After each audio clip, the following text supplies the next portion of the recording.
according to numbers recently released by the Ministry of Foreign Affairs in Egypt, there have been 700 policemen, soldiers, and civilians killed from terrorism since 2011. 500 of those deaths have taken place since July. And as I mentioned, we've seen an increase in terrorism unrelated to Sinai, west of the Suez.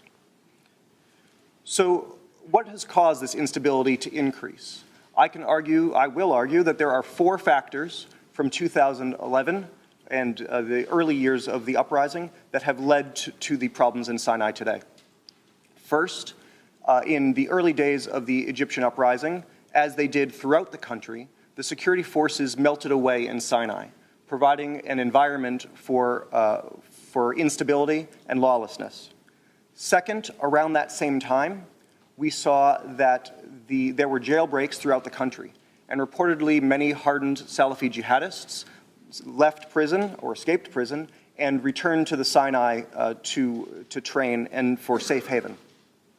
In addition to this, the third reason is that during the rule of the Supreme Council for the Armed Forces and also during the rule of Mohammed Morsi, a number of security detainees were released from prisons. Some of these, a number of these, in fact, returned to their anti-state violent ways that got them imprisoned in the first place. And the fourth and final reason I'll mention for the instability that we've seen in Sinai has been the Libyan uprising. The revolution in Egypt, and this is of major concern, and hopefully the next panel with General Ham will discuss it, the Libyan revolution and the arms that were left in Gaddafi's storehouses disappeared from Libya. Sinai at the time, and still is, known as a hub for weapons smuggling, and this provided a brand new route with advanced weaponry into the Sinai. The attacks themselves that have taken place in Sinai have generally been carried out by disgruntled Bedouin and Salafi Jihadists. They have been attacks on Egyptian police forces, Egyptian police stations and checkpoints, and also attacks on the gas pipeline that travels across the Sinai Peninsula. In addition to these localized attacks, we've seen Salafi Jihadis taking advantage of the Sinai to attack Israel across the border and also targets of the security sector west of the Suez Canal. The majority of attacks, these near-daily IED roadside bombs of military convoys and shootings of police vehicles and stations, are not claimed. When any group does claim credit for these attacks, it's usually the mass casualty spectacular attacks, and the group claiming credit is Ansar Bait al-Maqdis, or Supporters of Jerusalem. ABM is also the only Sinai-based group that carries out attacks west of the Suez Canal. It was founded in 2011. As you can tell from its name, Supporters of Jerusalem, its main target was Israel and the Egyptian-Israeli relationship. This was targeted through rockets, cross-border raids, attacks on Egyptian troops along the border, and also attacks on the pipeline that ran from Sinai into Israel. However, we've seen since 2013 especially, Ansar Bait al-Maqdis turn its guns almost exclusively against the Egyptian armed forces. One thing that concerned me a couple months ago was that there had seemed to be no end to the escalation and momentum of Ansar Bait al-Maqdis. In January, it attacked the Cairo Security Directorate. This was its 4th Security Directorate attack outside of Sinai. The following day, it shot an Egyptian helicopter out of the sky. And 3 weeks later, it carried out the first targeted attack on tourists in Egypt since the 2011 uprising. However, these attacks also focused the Egyptian armed forces. And especially in January, after that MANPADS attack, a man-portable air defense system attack on the Egyptian helicopter, we've seen the Egyptians pounding areas of North Sinai with Apache helicopters. The use of Apache helicopters is, of course, the most effective, while also indiscriminate method for countering Salafi Jihadis in safe havens around cities in North Sinai. However, it's also a clear message saying that one attack against our helicopter is not going to hinder military operations. That said, these attacks have not stopped terrorism. Just last week, there were 2 more attacks in South Sinai, suicide bombings, again outside of Ansar Bait al-Maqdis's area of operations, and again while the Egyptian armed forces are operating in North Sinai.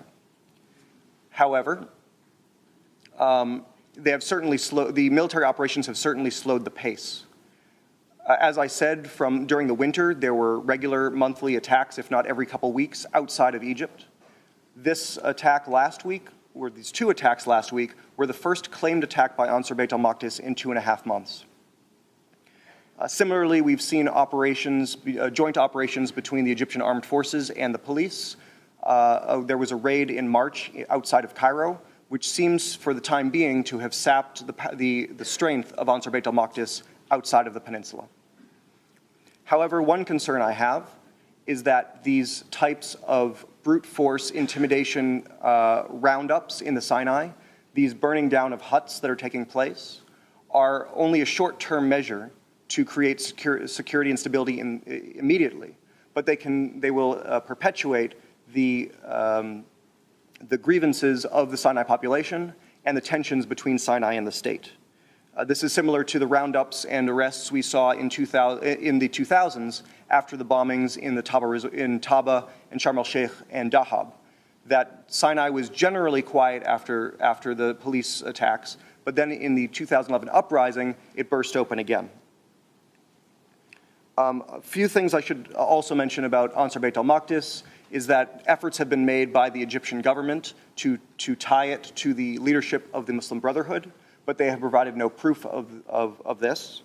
And the organization itself was listed as a foreign terrorist organization by the United States a month ago. Just quickly, I wanted to go into terrorism in mainland itself before we go into questions. And this is where I see that current political tensions are exacerbating terrorist threat on the mainland. We have seen disgruntled, angry youth accepting the narrative of the Salafi Jihadists that the current interim government is at war with Islam. And also we've seen people who have simply had their friends or comrades killed who are rising up in violence against the state, not necessarily related to jihadism at all.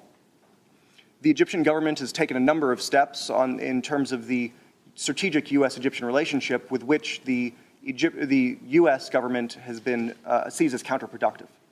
These include banning the Muslim Brotherhood, a protest law that in effect outlaws protests, the harassment of non-Islamist civil society organizations, as well as the detention and harassment of journalists, and the arrest and prison sentences for campaigning on the wrong side of a constitutional issue. Again, these actions in themselves exacerbate problems in Egypt's political body.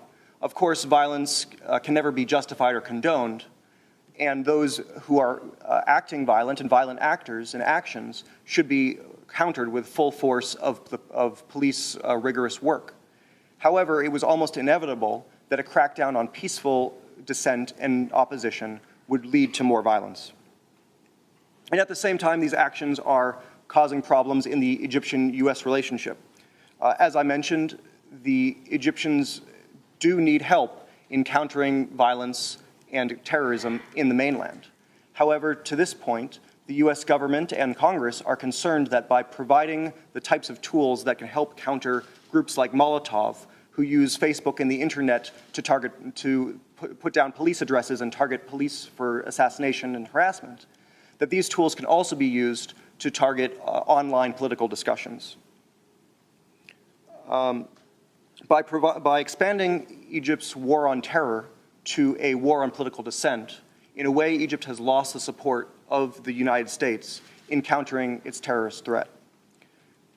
And in this way, I'd like to end by simply saying that the terrorism that we see in the Sinai is a mutual concern, and whether or not Egypt moves down a democratic path, the two countries can work together in facing this issue.